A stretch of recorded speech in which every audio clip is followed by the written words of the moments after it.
Hello YouTubers, this is your boy iGuru back again today with the Coalition, and I am on the test servers today taking a look at the new Centurion Action X.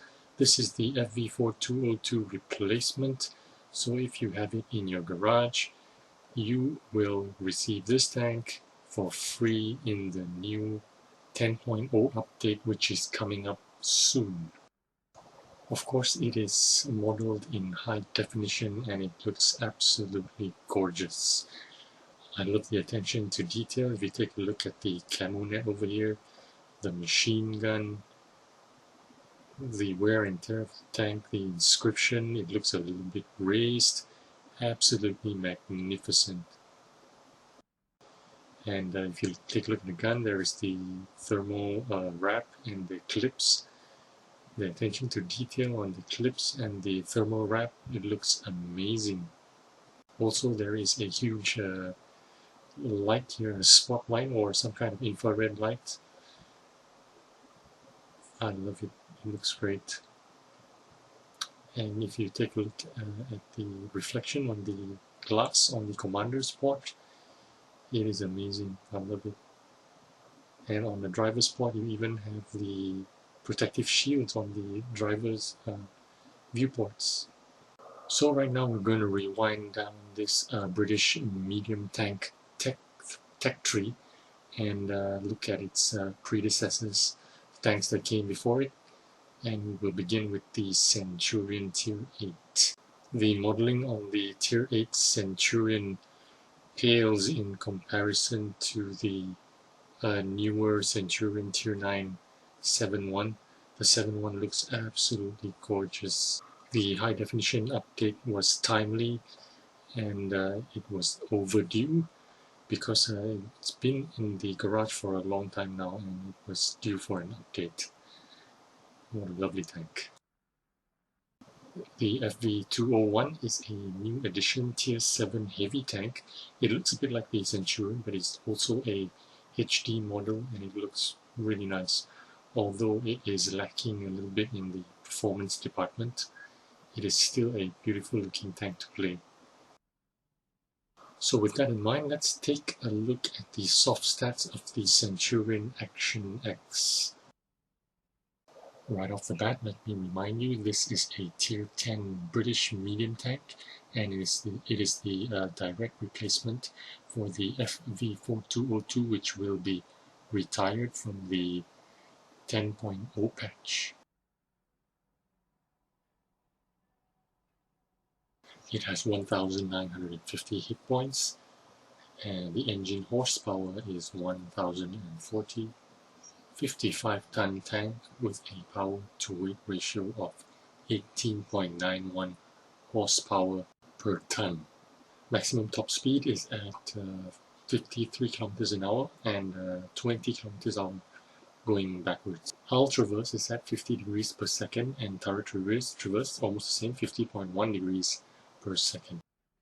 It has 120.7 millimeters of hull armor in the front, 50.8 on the side and 31 on the back. Turret armor is at 198.1 in the front, 152.4 on the sides and back. That means it doesn't have much armor. However, what it lacks in armor, it makes up for in the gun. 105mm L7 gun.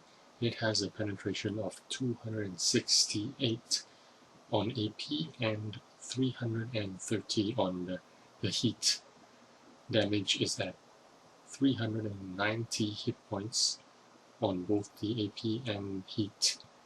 Rate of fire 7.27. DPM 2837, which means it has good reload. So reload time of 8.2 seconds. Accuracy 0.30. Aim time 2.1 seconds. That's really good gun. Gun depression is 10 degrees and elevation 20 degrees, which means this is going to be a really nice hull down tank. So with that in mind, let's get straight into a game. Bear in mind, I could not get some serious footage about the gun handling. So instead, I've put together a bunch of highlights of all the games that I played, and I will bring forward the issues surrounding this tank, the advantages and disadvantages. So straight up, let's go to Al Haluf, and this is going to be a recurring theme. Ammorack. Yep. This tank often gets ammo-wrecked. The next video I'm trying to pen a 50B in the turret, and that's just not going to work. The next scene is the first hit that I took, and immediately my driver is dead, and I repair that, try to go for the next shot, and what happens?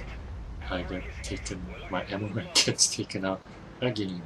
Here on Overlord, brawling with an E50M, and what happens?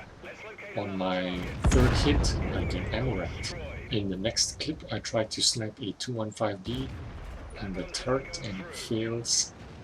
And this one, I try to snipe him again, hits the body, no problem, good pen.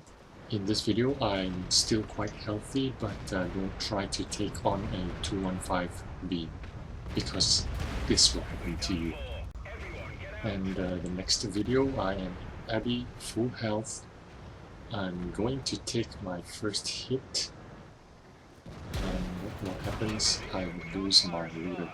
In Murvanka, I try to take on an IS-7, try to take out his lower plate, but no.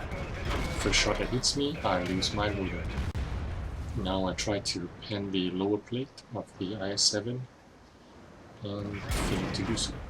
Okay, before I conclude, let me say this is not a definitive tank review. It wouldn't be fair as I'm playing with a 300 ping on the Russian server.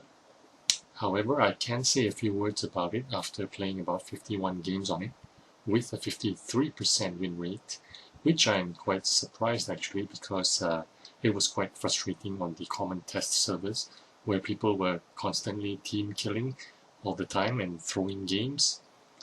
It was really impossible to get a decent game. So let's get down to it. What does the Centurion Action X have going for it? Well, one, it has nice mobility, great mobility, and a nice accurate gun. Even with the 300 ping that I'm experiencing on the Russian server, I can tell that we have a very competitive gun here. It's going to be reasonably easy to snipe and to snapshot. And what are the cons? Expect getting ammo-wrecked 80-90% of the time, and also your crew dying. I have BIA crew and vents on this tank, and I also retrained the loader for safe storage. I also carry a big medical kit and double repair kits because getting ammo-wrecked and killed often. With that said, I still enjoyed playing this tank, as I know some of you will too, and I hope you have enjoyed this video. Please drop by again, and I'll see you on the battlefield. Bye!